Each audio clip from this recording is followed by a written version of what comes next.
giving me the opportunity to talk to you about, yes, immunotherapy. So I'm sure a lot of people have been hearing about this, and the way I would explain to my patients is this: if we think about it, when we use our own immune system to kill bacteria and viruses, okay, it is because those bacteria and viruses are foreign to our body. They express foreign proteins, which then our immune system recognizes as foreign. We boost up our white cells, something called our T cells, and then they go in and they kill the bacteria and the viruses. And the immune system is very clever because it's usually adaptive and it has memory. That's why people, don't sometimes they get over a cold, they get over bacteria, and it doesn't come back again.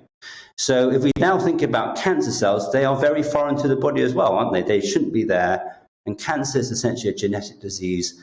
And so what happens is when you have lots of genetic alterations, those cancer cells will express these foreign proteins, and we have found it hard, but we now have got drugs called checkpoint inhibitors to boost up your immune system to recognize these cancer cells as foreign, like bacterial viruses, and then they stimulate your immune system then to recognize them foreign and then kill them. Okay, so it's a very interesting concept because most of the drugs are directly trying to kill the cancer cells by the drug acting on the cancer cell. This time, we're using almost a living process, our own immune system, to kill it.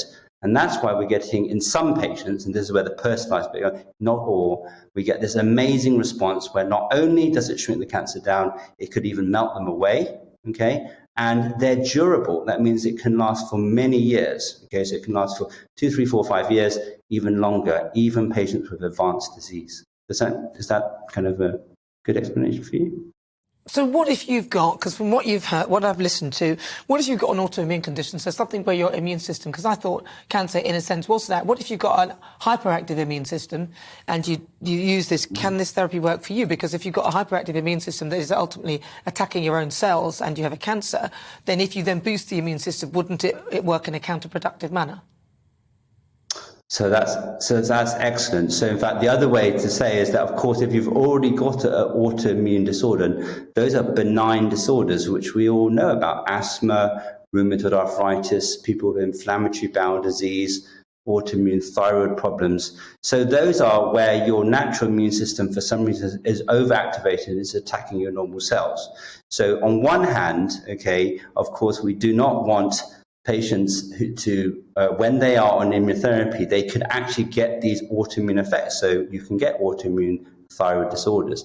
Having said that, you can suppress, when we treat our rheumatoid arthritis, Crohn's disease, we give steroids, right, to suppress the immune system. So on one hand, it's, yes, basically you don't want to cause those autoimmune problems, but when you already have an autoimmune thyroid problem, it doesn't stop you from benefiting from immunotherapy, but there's a difficult balance then of trying to keep your benign condition under control. But of course, at the end, the cancer is such a serious condition, most patients would say, can you not work out a concoction for me so I can benefit from immunotherapy without impacting my other conditions? And we can do that, by the way. It is totally possible. So patients who have been told by the doctors you can't have it because you've got some autoimmune condition, that is not true. Interesting. And what about the other thing that I hear about cancer cells is that they hide, so your immune system won't see them. So does the immunotherapy technique expose so that your immune system can see the cancer and attack it? Exactly. So the way I explained it again to the patients is that cells aren't sentient, but they usually express proteins to suppress your immune system. Okay, so the idea is that when you activate your immune system, you're trying to kill your bacteria and viruses, and then immediately there are these what we call checkpoints, okay, that stop your immune system going from overdrive. Okay, so that means that if you do get the overdrive, you get into trouble, right?